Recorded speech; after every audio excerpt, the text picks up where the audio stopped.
우리 인사를 한번 하시는데 어떻게 인사하냐면 이렇게 한번 안아보세요. 이렇게 한번 안아보세요. 이렇게 한번 안아보세요. 이렇게 한번 안아보세요. 스스로 나는 날마다 예수님이 생각나게 하는 사람입니다. 시작. 나는 날마다 예수님이 생각나게 하는 사람입니다. 옆 사람을 보면서 이렇게 옆 사람을 가르치면서 당신은 날마다 예수님을 생각나게 하는 사람입니다. 날마다 예수님을 생각나게 하는 사람입니다. 당신은 날마다 예수님을 생각나게 하는 사람입니다. 시작. 당신은 날마다 예수님을 생각나게 하는 사람입니다. 네. 우리 모두 예수님을 생각나게 하는 사람으로 살아가시기를 축복합니다. 아멘. 네. 자, 오늘 말씀의 제목이 영생의 선물을 받기 위해서는 그랬습니다.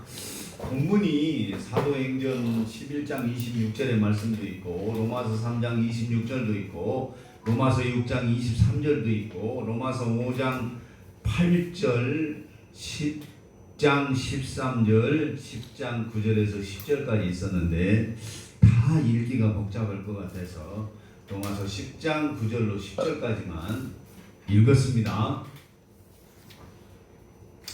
여러분 우리가 교회를 다니면 하나님께서 가장 큰 선물을 주시는데 그 선물이 뭐예요?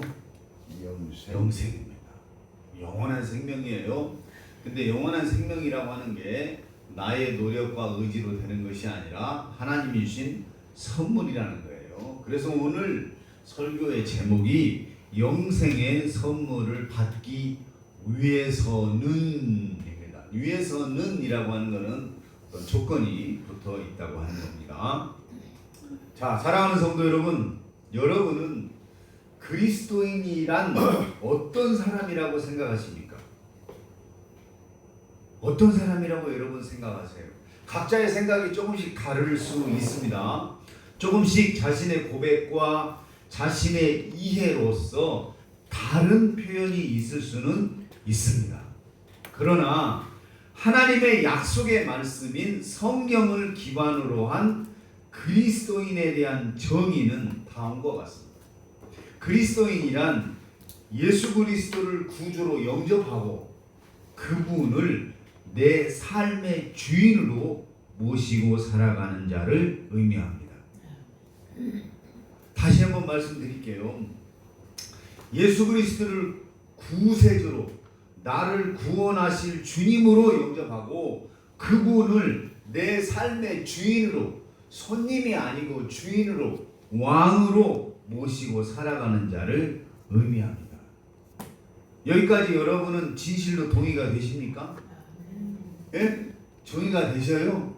예, 진실로 동의가 된다고 하더라도 동의하신 내용을 진실로 참으로 알고 있는지 그리고 그대로 살아가고 있는지 우리는 오늘 다시 한번 점검해 보면서 하나님이 주시는 큰 은혜를 받고자 합니다. 무엇이든지 다 기본이 중요합니다.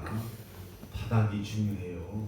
기초가 튼튼해야 높은 건물이 올라가도 흔들리지 않습니다. 그래서 지금 이 시간 우리 모두에게 하나님이 주시는 큰 은혜가 임하시기를 소망합니다. 그리스도인이라고 하는 말의 어원은 원래 안디옥 교회에서 세상 사람들이 성도들을 향해서 저 사람들은 그리스도에게 속한 사람들 혹은 그리스도를 따르는 사람들이라고 부른 데서 시작이 되었습니다. 그게 어디가 있냐면 사도행전 11장 26절에 있습니다. 제가 읽어드립니다. 만남에 안디옥에 데리고 와서 둘이 교회에 1년간 모여 있어 큰 무리를 가르쳤고 제자들이 안디옥에서 비로소 그리스도인이라 일컬음을 받게 되었더라. 그러니까 이 구절이 가진 중요한 영적인 의미는 그리스도인이라고 하는 이름이 탄생하게 된 배경을 가르쳐주고 있습니다. 이 구절은 성경 전체에서 그리스도인이라고 하는 단어가 최초로 등장하는 역사적인 구절입니다. 흥미로운 점은 그리스도인이라고 하는 이름이 교회 내부에서 스스로 지은 이름이 아니라 안디옥이라고 하는 도시에 사는 사람들이 성도들을 보고 붙여진 별명이었다는 것입니다. 몇 년 만에 생겼어요, 그 별명이? 그 별명이 몇 년 만에 생겼다고요? 네? 사도 바울과 바나바가 안디옥 교회에 와서 몇 년 동안 가르쳤어요? 1년 동안 가르쳤어요. 1년 만에 그리스도인이라고 세상 사람들이 인정해줬다는 거예요. 별명 왜 붙어요? 하는 짓이 꼭 소 같으니까 저 사람 소 같아, 이렇게 별명이 붙는 거 아니에요. 근데 여러분, 예수님 몇 년 믿으셨어요? 몇 년 믿으셨어요? 근데 여러분 별명이 뭐예요? 그러니까 안디옥 교회 성도들이 바나바와 사도 바울에게 1년 동안 집중적으로 복음의 말씀을 배우고 그 말씀 그대로 살아가게 됩니다. 그러니까 안디옥에 사는 그 사람들이 보기에 그들은 온통 예수 그리스도 이야기만 하고 예수님처럼 행동하는 사람들이었습니다. 그래서 저 사람들은 정말 그리스도에게 미친 사람들이구나, 저 사람들은 그리스도에게 완전히 속한 사람들이구나 하고 저 사람들이 그리스도인이다 이렇게 부르기 시작한 것입니다. 할렐루야. 이처럼 사도행전 11장 26절에 나온 그리스도인이라고 하는 말은 단지 그 말이나 그 이름뿐이 아니라 자신의 삶과 자신의 인격을 통해서 자신이 살아가고 있는 현실에서 예수 그리스도를 드러내는 사람이라고 하는 것을 명확하게 보여주는 말씀인 것입니다. 여기서 여러분에게 질문을 한 가지 더 하고 싶습니다. 여러분은 기독교인입니까? 아니면 그리스도인입니까? 여러분은 기독교인이에요? 그리스도인이에요? 아니 목사님 그게 그 말이지 뭐 서로 다른 뜻이 있습니까? 이렇게 반문할 수도 있겠습니다. 그러나 분명히 다릅니다. 여러분 학교 다닐 때 설문조사하면 그 밑에다가 당신 종교가 뭐예요? 그럼 뭐라고 썼어요? 기독교. 나는 그리스도인이라고 썼어요. 기독교라고 썼어요. 인구조사나 설문조사에서 당신의 종교는 무엇입니까? 라고 물었을 때 기독교입니다 라고 답합니다. 그러니까 여기서 말하는 기독교인이라고 하는 무엇입니까? 이것은 주로 제도적이고 사회적이고 문화적 분류로 쓰이고 있다고 하는 것을 의미합니다. 다시 말해서 기독교인이라고 하는 것은 종교적 분류로 쓰이는 말이고 그런 의미라고 하는 것입니다. 그러니까 이 말 속에는 뭐 있냐? 교회에 등록이 되어 있고 예배에 출석은 하지만 삶의 주인은 여전히 자기 자신인 그런 종교인의 뉘앙스를 풍기기도 한다는 것입니다. 세상에 많은 종교가 있는데 그 중에 하나인 기독교를 그저 다니고 있는 듯한 뉘앙스가 있다는 겁니다. 많은 종교가 있는데 그 중에 하나인 기독교를 그저 다니고 있는 뉘앙스, 그것이 바로 기독교인이라고 하는 단어에 담겨 있는 맹점인 것입니다. 그러나 오늘 성경이 말하는 그리스도인이라고 하는 것은 완전히 다릅니다. 우리가 사도행전은 역사서라고 그럽니다. 역사서라고 그러면 그 시대 당시 시대의 배경이 있는 것입니다. 사도행전 11장 26절에 나오는 이 그리스도인을 헬라어 원문으로 보면 크리스티아 아노스라고 합니다. 이 단어는 그리스도라고 하는 명사에 당시 로마 사회에서 쓰던 이아노스라고 하는 전미사가 붙은 단어입니다. 당시 로마 제국에서 이 전미사는 아주 특별한 때에만 쓰였습니다. 로마 황제 가이사에게 목숨을 바치고 그를 맹목적으로 따르던 사설 군대, 가신들을 가리켜서 가이사의 사람들이라고 그랬는데 이것을 헬라어 원문으로 보면 뭐라고 했을까요? 가이사니아노스라고 불렀습니다. 헤롯 왕을 주동하던 정치 집단은 헤롯 당원인데 이 사람들은 헬라어로 뭐라고 불렀을까요? 헤로디아노스라고 불렀습니다. 그러니까 이아노스라고 하는 이 전미사, 안디옥 도시의 세상 사람들이 성도를 향해서 크리스티아 아노스라고 불렀다고 하는 진짜 속뜻이 무엇이겠습니까? 저 사람들은 세상의 왕인 가이사가 아니라 오직 예수 그리스도라고 하는 분에게 통째로 사로잡힌 자들이다. 저들은 그리스도의 소유요 그리스도의 종들이다라고 하는 뜻입니다. 그러니까 그들은 단순히 일주일에 한 번 기독교라고 하는 종교 행사에 참여하는 기독교인 혹은 종교인이 아니었다고 하는 것입니다. 로마 사회에요 무수한 종교가 있었어요. 그렇지. 신의 천국이었지. 그들은 자신의 모든 주권을 예수님께 양도하고, 다시 한번 말씀드립니다. 그들은 자신의 모든 주권을 예수님께 양도하고 세상 속에서 예수님의 향기를 풍기며 예수님을 진짜 왕으로 모시고 살아가던 진짜 그리스도인, 진짜 신앙인이었던 것입니다. 여러분, 예수 그리스도를 왕으로 섬긴다고 하는 것은 로마 사회에서 무엇을 의미해요? 죽음을 의미합니다. 왕은 하나뿐입니다. 로마 사회의 왕은 한 사람입니다. 근데 왕이신 예수요, 그래서 초대교회 많은 사람들이 순교했습니다. 사랑하는 성도 여러분, 저는 여러분에게 묻고 싶습니다. 그렇다면 오늘 우리는 기독교라고 하는 종교의 마당만 밟고 가는 기독교인입니까? 아니면 내 삶의 모든 주권을 주님께 내어드린 진짜 그리스도인입니까? 사도행전에 나오는 안디옥 도시의 교회의 성도와 오늘 우리와의 차이는 무엇입니까? 단적으로 말해서 안디옥 교회 성도들은 그리스도인이었고 우리는 기독교인이라고 하는 것입니다. 안디옥 교회 성도들은 목숨을 걸고 진실로 예수 그리스도를 구조로 영접했습니다. 그런데 우리 목숨 걸지 않습니다. 목숨 못 걸어요. 시간도 못 거는데.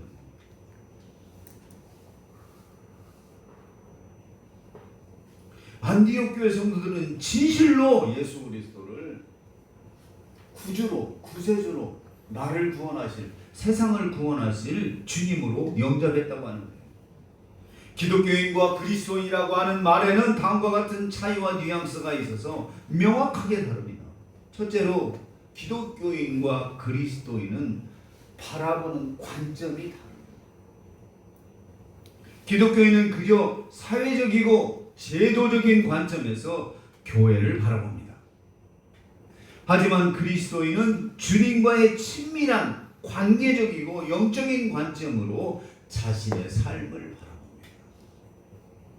그러니까 자신의 삶을, 자신의 인생을 바라볼 때 내가 예수님과 얼마나 친밀한 관계에 있고 얼마나 영적인 관계에 있는가 하는 그 관점으로 자신의 인생을, 자신의 삶을 바라본다고 하는 것입니다.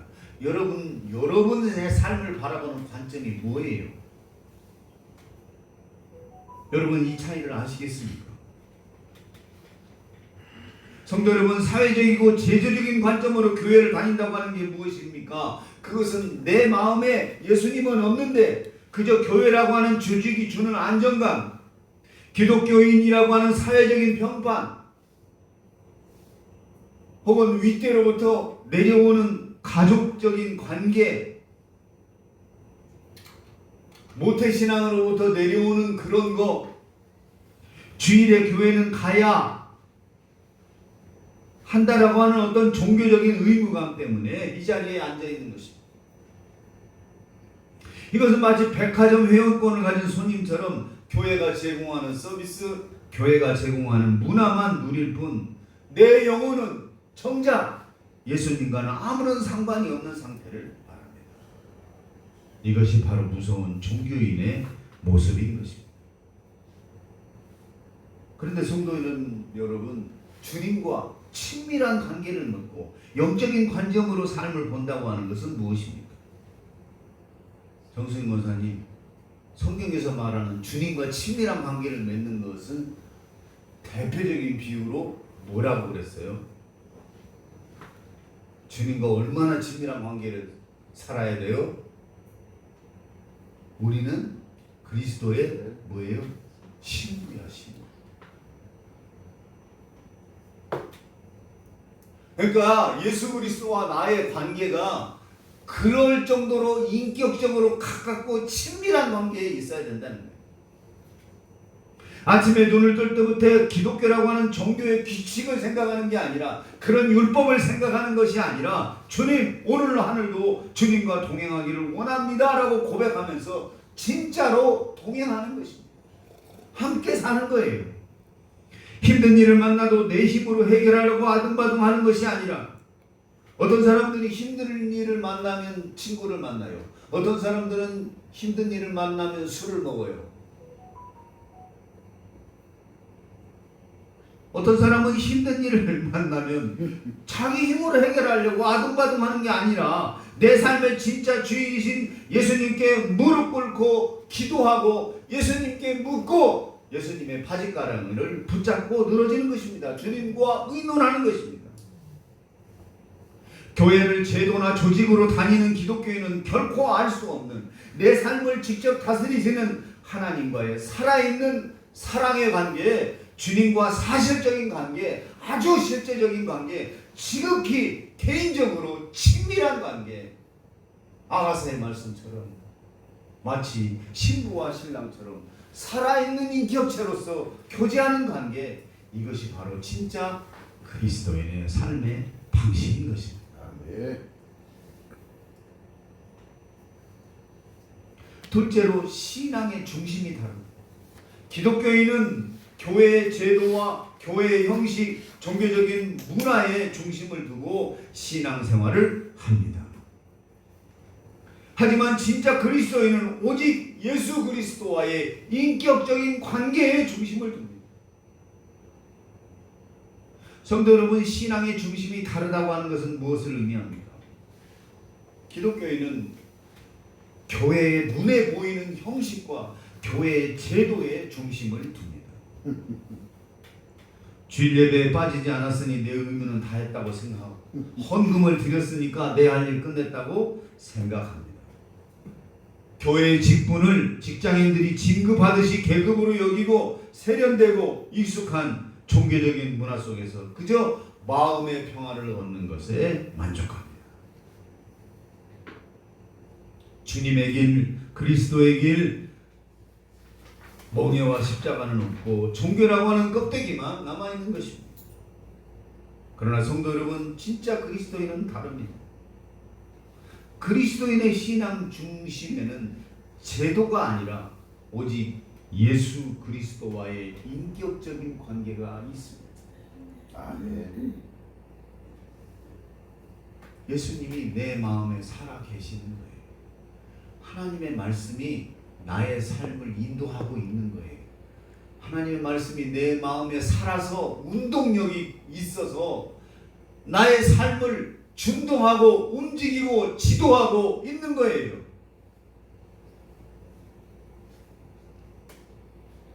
형식적으로 예배의 자리에 앉아 있는 것이 아니라 오늘 이 예배를 통해서 살아계신 주님을 만나기를 갈망합니다. 아멘.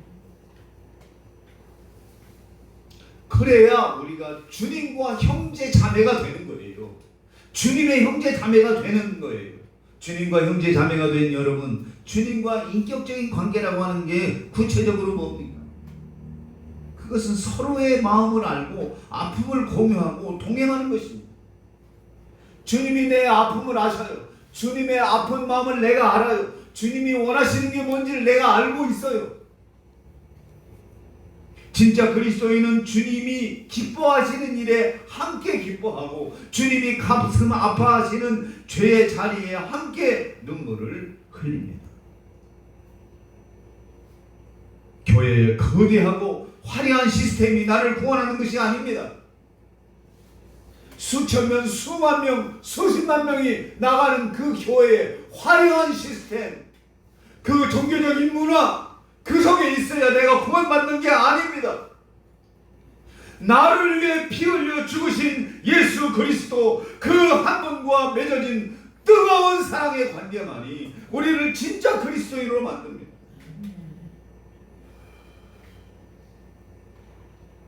그렇다면 여러분, 오늘 여러분의 마음속에, 여러분의 신앙의 중심에는 도대체 무엇이 자리 잡고 있습니까? 오늘 설교의 제목이 영생의 선물을 얻기 위해서입니다. 영생의 선물을 얻기 위해서는 실제로 기독교인과 그리스도인은 실제적인 삶의 변화에서 차이가 납니다. 기독교인은 그저 일주일에 한 번 주일에 교회에 출석하는 것으로 만족할 수 있습니다. 그러나 그리스도인은 매일의 일상 속에서 내 삶의 주권을 예수님께 기꺼이 내어드리는 삶의 변화를 만들어냅니다. 그러므로 성도 여러분, 마지막으로 이 두 단어가 풍기는 뉘앙스는 하늘과 땅 차이입니다. 기독교인은 스스로를 향해서 나는 기독교라고 하는 종교를 가졌습니다 라고 말하는 그저 종교인에 불과합니다. 하지만 진짜 그리스도인은 가슴을 치며 고백합니다. 나는 그리스도의 소유입니다. 나는 주님의 백성입니다. 나는 주님의 종입니다. 오직 그분만을 따릅니다. 기독교인은 그저 기독교라고 하는 종교적 형식을 몸에 두른 사람에 불과합니다. 하지만 그리스도인은 예수 그리스도와의 인격적인 사랑의 관계를 맺고 날마다 자신의 삶의 운전대를 주님께 내어드리는 사람입니다.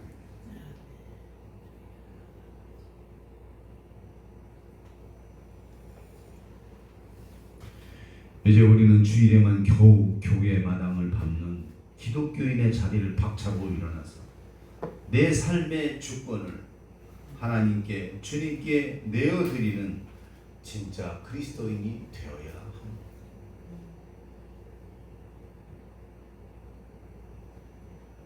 그렇다면 우리는 어떻게 해야 이 진짜 그리스도인이 될 수 있겠습니까? 그것은 진실로 예수님을 나의 구주로 영접해야 합니다. 예수님을 내 인생의 주인으로 모셔야 합니다. 그래서 오늘 다시 한번 진실로 저와 여러분이 예수님을 나의 구주로 내 인생의 주인으로 영접하는 시간이 되시기를 축원합니다. 아멘.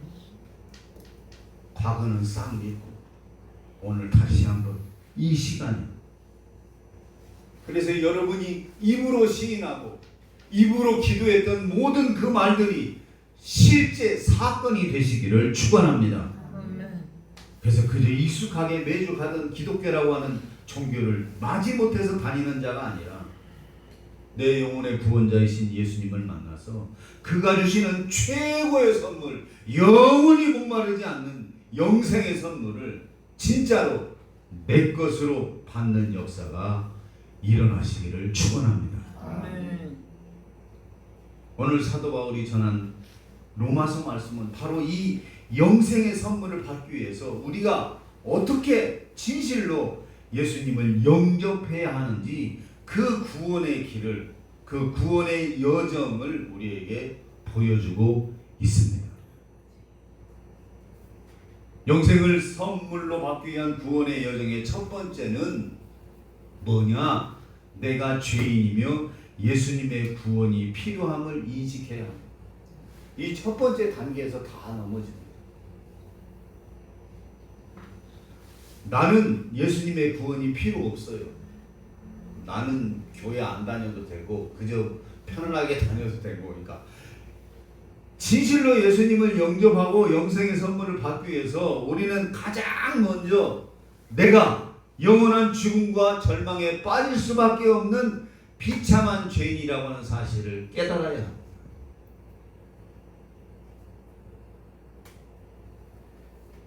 내 힘과 노력으로는 이 절망에서 결코 탈출할 수 없기 때문에 오직 예수님의 구원만이 필요함을 가슴으로 마음으로 깊이 인식해야 하는 것입니다. 그래서 로마서 3장 23절은 말합니다. 모든 사람이 죄를 범하였음에 하나님의 영광에 이르지 못하더니 그랬습니다. 내가 아무리 도덕적이고 법을 잘 지켜도 창조주 하나님을 떠나서 내 마음대로 산 것이 바로 인간의 본질적인 죄입니다. 성경에서 말하고 있는 본질적인 죄는 뭐냐? 창조주 하나님을 떠나서 내 마음대로 사는 것이 인간의 본질적인 죄라는 거예요.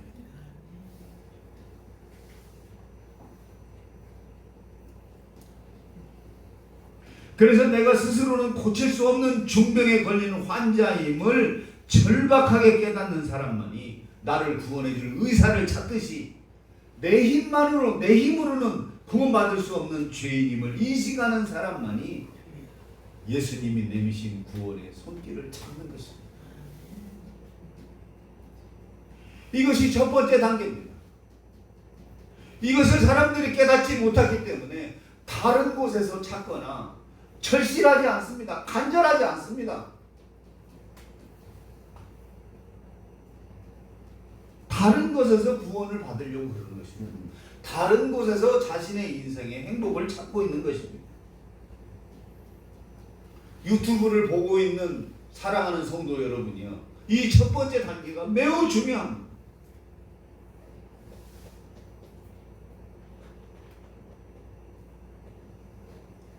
두 번째는 나의 죄를 하나님 앞에 정직하게 고백하고 인정해야 됩니다. 내가 죄인임을 깨달았다면, 내가 하나님을 떠나서 내 마음대로 살려고 하는, 하나님을 떠나 살려고 했던 그런 죄인임을 깨달았다면 이제 숨기지 말고 나의 죄를 인정해야 됩니다. 그리고 그 죄의 대가가 얼마나 무서운 것인지 정직하게 고백해야 합니다. 로마서 6장 23절을 읽겠습니다. 죄의 싹은 사망이요 하나님의 은사는 그리스도 예수 우리 주 안에 있는 영생이니라 그랬습니다. 죄의 대가는 오직 하나님과의 영원한 단절입니다. 영적인 사망뿐입니다. 이 무력하고 두려운 심판 앞에 우리는 겸손히 무릎 꿇고, 주님, 저는 제 죄의 대가를 스스로 치를 수 없는 비참한 죄인입니다. 정직하게 인정해야만 합니다. 이 죄의 고백이 끝나는 그 자리에서 비로소 하나님의 은사, 즉 전적인 선물인 영생이 그리스도 예수 안에서 우리에게 밀려오기 시작하는 것입니다. 세 번째, 죄로부터 돌이켜 하나님께로 삶의 방향을 바꾸는 회개를 해야 합니다. 여러분, 회개한다 그러면 사람들이 눈물을 흘리고 콧물을 흘리고 막 기도하고 그런 것을 회개라고 생각합니다. 회개는 그런 것이 아닙니다. 여러분, 영생을 얻으려면 입술의 후회를 넘어서 내가 걷던 죄와 세상의 길에서 돌이켜야 됩니다. 삶의 방향을 하나님께로 방향을 180도로 바꾸는 진짜 회개를 해야 되는 것입니다. 이 회개는 나를 향한 주님의 십자가가 사랑을 만날 때 터져 나옵니다. 로마서 5장 8절입니다. 우리가 아직 죄인 되었을 때에 그리스도께서 우리를 위하여 죽으심으로 하나님께서 우리에 대한 자신의 사랑을 확증하셨느니라. 성도 여러분, 내가 착해졌을 때가 아닙니다. 여전히 추악한 죄인으로 살아가고 있을 바로 그때에 예수님은 나를 살리시려고 기꺼이 십자가에서 목숨을 버리셨습니다. 이 절대적이고 무조건적인 사랑 앞에 나를 발견할 때 우리는 비로소 죄를 미워하고 하나님께로 돌아오는 진짜 회개를 결단하게 됩니다.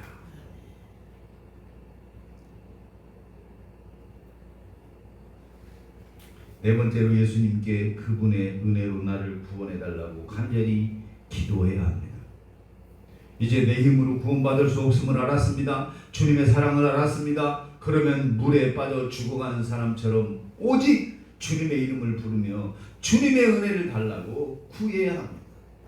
그렇게 구하는 자에게 하나님은 로마서 10장 13절에서 약속하셨습니다. 누구든지 주의 이름을 부르는 자는 구원을 받으리라. 아멘.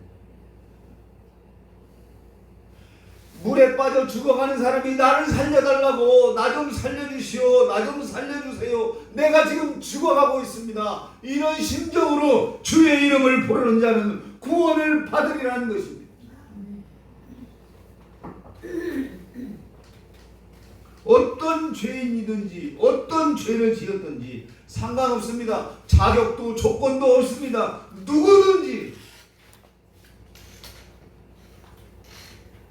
내 구원자이신 예수님의 이름을 부르고 나를 구원해달라고 기도로 매달릴 때 하나님께서는 약속대로 우리에게 영생의 선물을 주십니다.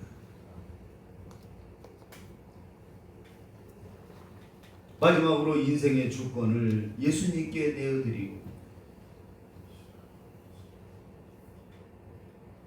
너무너무 중요하기 때문에 한 번 더 강조합니다.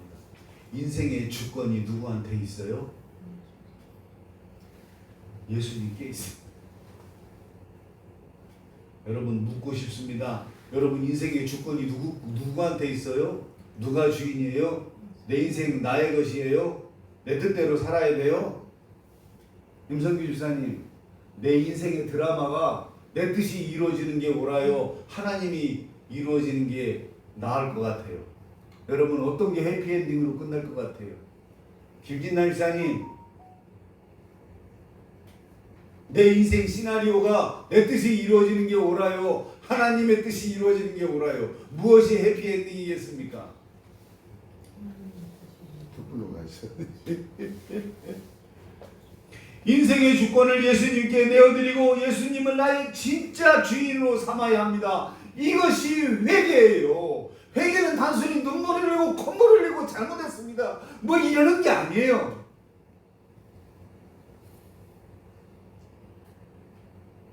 내 인생의 주권을 하나님께 내어드리는 거예요. 나의 면류관을 벗어서 예수님께 씌워드리는 거예요. 나는 종이에요.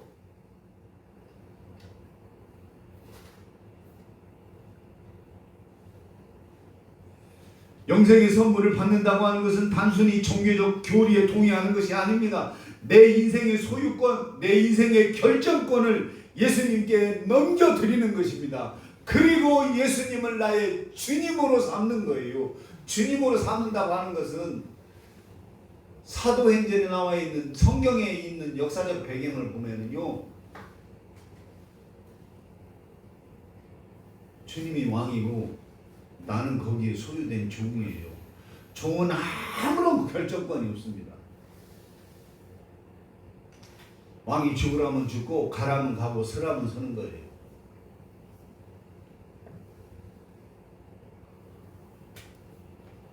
로마서 10장 오늘 9절과 10절 읽었습니다. 제가 다시 한번 읽습니다. 네가 만일 네 입으로 예수를 주로 시인하며 또 하나님께서 그를 죽은 자 가운데서 살리신 것을 내 마음에 믿으면 구원을 받으리라. 사람이 마음으로 믿어 의에 이르고 입으로 시인하여 구원에 이르느니라. 이 당시 입으로 시인하는 게 왜 그렇게 주의했겠어요? 여러분 입으로 예수를 주님이라고, 진짜 왕이라고, 구주라고 시인하면 어떻게 돼요? 죽어. 죽습니다. 그냥 지금 우리가 예수님은 나의 구주십니다 이러면 죽는다니까요. 그래서 가벼운 행위가 아니었어요. 과거에는 내 인생의 주인이 나 자신이었기 때문에 내 감정과 내 유익대로 나를 내 마음대로 운전하며 살았습니다. 그러나 이제는 예수님이 내 삶의 진짜 주인이심을 마음에 믿고 입으로 시인하는 것입니다. 내 삶의 운전대를 주님께 완전히 맡겨드리는 이 최종적인 주권의 양도가 일어날 때, 그것이 일어날 때 우리는 진짜 구원받은 그리스도인이 되는 것입니다. 사랑하는 성도 여러분이요, 오늘 말씀 앞에 서서 우리 자신을 정직하게 직면해 보기를 원합니다. 우리는 매주 일요일마다 습관적으로 교회 마당을 밟고 가면서 내 삶의 진짜 주인 자리는 여전히 내가 꿰차고 있으면서 기독교인이라고 하는 껍데기를 쓰고 있지는 않습니다. 그 껍데기를 가지고는 결코 하나님이 준비하신 영생의 선물을 누릴 수가 없습니다. 구원과 영생은 우리가 노력해서 받아내는 상장 같은 것이 아닙니다. 예수님께서 피 흘려 모든 값을 대신 치르시고 우리에게 거둬주시는 전적인 은혜의 선물인 것입니다. 그러나 아무리 귀한 선물이라도 우리가 손을 내밀어 내 마음에 받지 않으면 나와는 아무런 상관이 없는 법입니다. 오늘 이 시간 이 자리에 앉아 계신 성도 여러분, 그리고 아직 구원의 확신이 없다거나 내 인생의 주권의 양도가 없으셨던 분들이 있다면 그 관념적이고 메마른 종교인의 자리를 오늘 박차고 일어나시기를 축복합니다. 아멘. 내가 죄인임을 정직하게 인식하고 고백하시기 바랍니다. 그 죄에서 돌이켜 주님의 이름을 부르며 제발 나를 구원해달라고 부르짖는 역사가 일어나기를 축원합니다. 그리고 내 인생의 왕자에서 내가 내려오고 예수님을 내 삶의 진짜 왕자의 진짜 구주와 주인으로 모셔드리시기를 바랍니다.